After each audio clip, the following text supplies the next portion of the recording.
हनुमान को महादेव का 11वां रुद्र अवतार माना जाता है।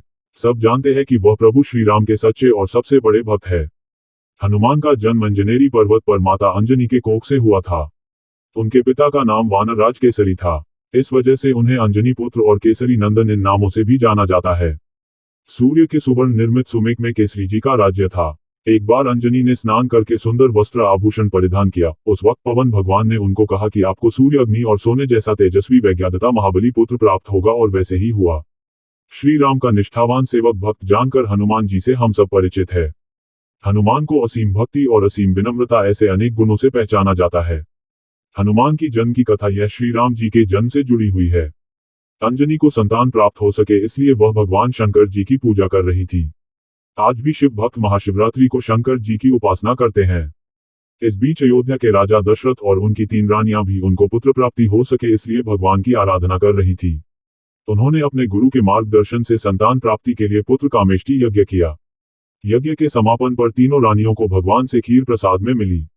भगवान रानी कैकेयी के खीर दे रहे थे तब एक पंछी वहां पर आया और पंछी ने अपनी चोंच से मुंह में खीर भरकर वहां से उड़ गया, पर उड़ते समय उसके चोंच से वह खीर अंजनी के हाथ पर गिरी। अपने आप अपने हाथ में गिरे हुई खीर अंजनी ने भगवान का प्रसाद समझकर खा लिया। दिव्य प्रसाद के प्रभाव में अयोध्या के तीनों रानी और अंजनी इन सबको पुत्र हुए।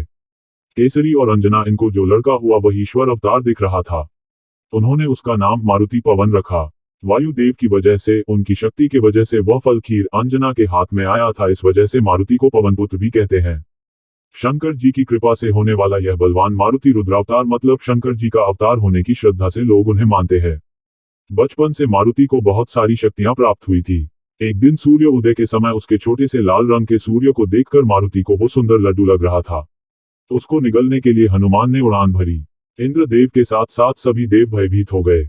इंद्रदेव ने सूर्य और पृथ्वी को बचाने के लिए अपना हथियार मारुति की तरफ से मारा। इस वजह से मारुति मूर्छित हो गए। बागेश्वर धाम सरकार हनुमान चालीसा। अपने पुत्र की ऐसी स्थिति देखने के बाद पवन देव ने सभी सृष्टि की वायु बंद कर ली। उस वजह से सभी जानवर और इंसानों का अस्तित्व खतरे में आया। उसके बाद सभी देवताओं ने मारुति को मूर्छावस्था से बाहर लाए और पवन देव को शांत करके पहले जैसी वायु पर्यावरण में लाए। हनुमान को सभी देवों ने आशीर्वाद देते हुए कई शक्तियां प्रदान की। ब्रह्मदेव ने अमृतायु, इंद्रदेव ने वज्र से पराजित न होने का, सूर्य देव ने अपने शतांश तेज से युक्त और संपूर्ण शास्त्रों में निष्णात होने का और पानी से अभय रहने का, यम जी ने यमदन से अवध और पत्थर से नष्ट न होने का, शंकर जी ने अजय योद्धा पर विजय प्राप्त करने वाला और विश्वकर्मा ने सभी प्रकार के असहयोग, अस्त्र और शस्त्र कभी भी क्षति न होने वाला वर दिया। यह सभी प्रकार के वर प्राप्ति के वजह से हनुमान ने अमित पराक्रम किए जो जग में प्रसिद्ध हो गए। एक दिन बचपन में सभी शक्तियों से पूर्ण हनुमान ने एक ऋषि का परिहास किया। इस वजह से मारुति को श्राप मिला, तुम्हारे सभी शक्तियों को भूल जाओगे। कई सालों बाद सीता को ढूंढते समय समंदर लांघने से पहले जामवंत ने हनुमान को उसके शक्तियों की याद दिलाई। श्री राम, सीता और लक्ष्मण जब वनवास में थे उस वक्त रावण ने सीता का हरण करके लंका में लाया। राम लक्ष्मण सीता को ढूंढ रहे थे तब उनकी हनुमान से भेंट हुई। इधर से आगे हनुमान सीता को ढूंढने लगे। रावण से लड़ाई करके राम की मदद की और आगे जिंदगी भर राम की मन से भक्ति की। उस वजह से जिस जगह राम का मंदिर है उसके बाजू हाथ जोड़े हुए हनुमान की मूर्ति होती है। वे महादेव का अवतार होने से उनमें बहुत सामर्थ्य है। राम भक्ति करते समय उनमें विष्णु तत्व होने के कारण उनमें स्थिति का भी सामर्थ्य आ गया। हनुमान में ब्राह्मण तेज और शास्त्र तेज दोनों होने के कारण युद्ध के वक्त वह उसका अच्छे से इस्तेमाल करते थे, ऐसा बोला जाता है। महाभारत के युद्ध में श्री कृष्णा ने हनुमान को अर्जुन के रथ पर स्थान दिया था। तभी हनुमान ने रथ और अर्जुन पर आने वाली अस्त्र और शस्त्र हवा में नष्ट कर दिए, ऐसा बताया जाता है।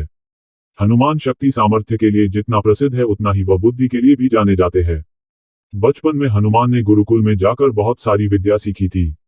वानरों का युद्ध करने की विशिष्ट तरीका मारुति ने सीखा। हनुमान को खूब सारी भाषाएं भी आती थी, इसलिए राम लक्ष्मण की खबर निकालने के लिए सुग्रीव ने हनुमान को भेजा था और इसीलिए सीता को ढूंढने के लिए हनुमान को भेजा गया। समुद्र लांघना, समुद्र पर सेतु खड़ा करना, दुश्मनों का नाश करना, लक्ष्मण के लिए संजीवनी बूटी लाना, इससे हनुमान की शक्तियों का अंदाजा मिलता है। हनुमान चिरंजीवी मतलब अमर है, ऐसी भक्तों की धारणा है। इस वजह से आज भी भक्त बोलते हैं कि वह भक्ति रूप में अभी भी जिंदा है। हिंदू धर्म में हनुमान जयंती यह बड़े आनंद से और उत्साह से मनाई जाती है।